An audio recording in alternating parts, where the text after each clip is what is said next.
Hi guys. Cho cái lần ấy đó nè phật cho về bốn to ba mà rồi chú tuần lại thế cần choạc thế là wa chú bảo cho nên rồi mà chơi cái chắc cái ta cái về thế đàn bây giờ chọn bao xí lo hay cần cùng thằng mi cần là thì han cái lần ấy về tầm mấy đó nè vok sa ati cái cho mga chan hay ati cha lại thì cái ấy ngay chuan hay ta han atin chuan hi he ka he tumbu te chi sang sang bai na chu wang chuan a lang du kan ni hi bekang ti kan tel wang in mo chuan hi ai du kan chuan hi lo he kha phui nam le khang hu vel al thap chuan hi be pui ra ania chuan hi chu hei tomato ro tu nia chuan hei zong cha kan lo e chen ang hei sam chok ta ni ti kha kan she ve gang chu e le chu chok ki ra ni ni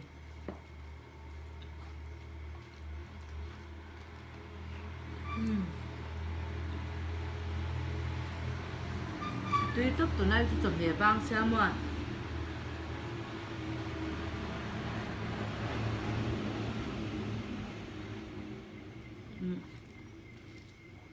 kan me that chai be la nia ti ti to miang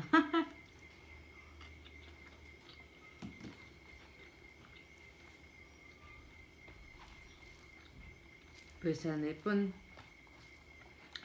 le tu rom chong lo ni lo ta pun le tu rom chong chang ba chu ni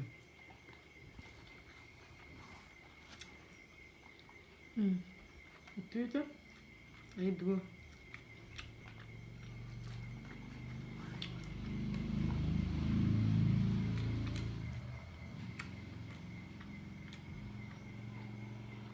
tomato ro zong cha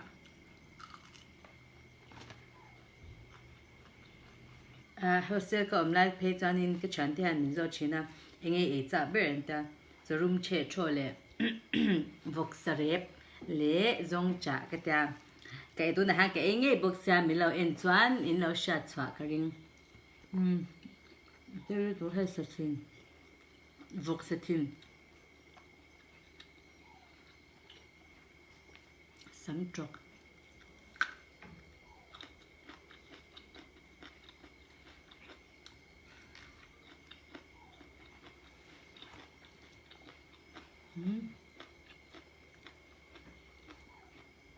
phui nam al thap khang hu alo khang hu pa chu chu tu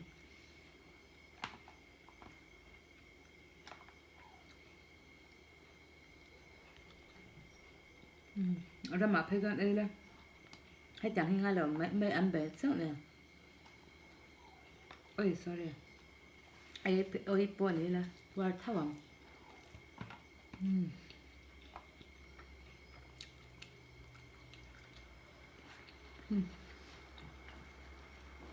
văn tui tập em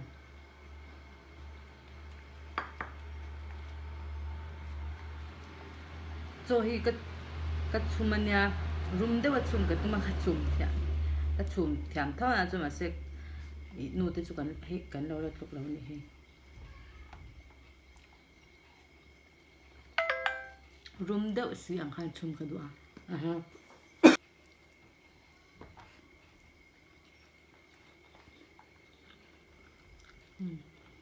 ai du po hi sa ang thao cho mẹ bắt nỉ bắt lặp qua sa ang na rin thế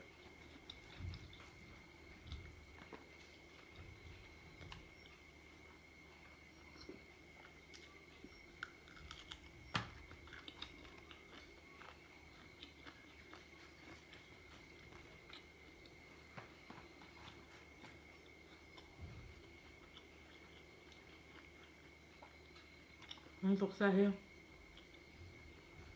mấy anh mấy anh này cần số mà mấy anh có tiền mình như tụi anh nịch ghét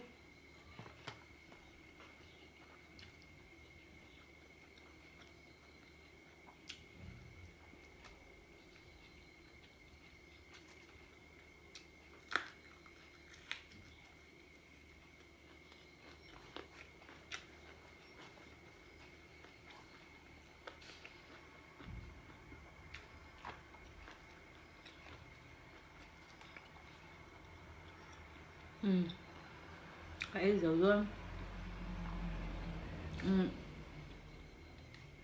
cái nào thì mình là sẽ có tụi này ha nào mình bà sẽ cái này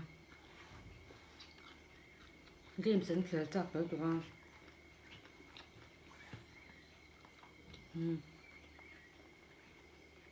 mình nói em tôi tên là mình nói là em làm tôi tên là nói em để dễ tôi tên chat tôi ta là không biết chứ cái mukbang mình nói chỉ là xin bạn cái lỗ mát cho mình nói subscribe là mình nói subscribe là bộ mình nói subscribe là hả mukbang hi ran ti để dễ cái tôi mà buổi nên cho nên ti thiếu ti hara hay ai chẳng tung lệ chế độ các ran ti cái tung đơn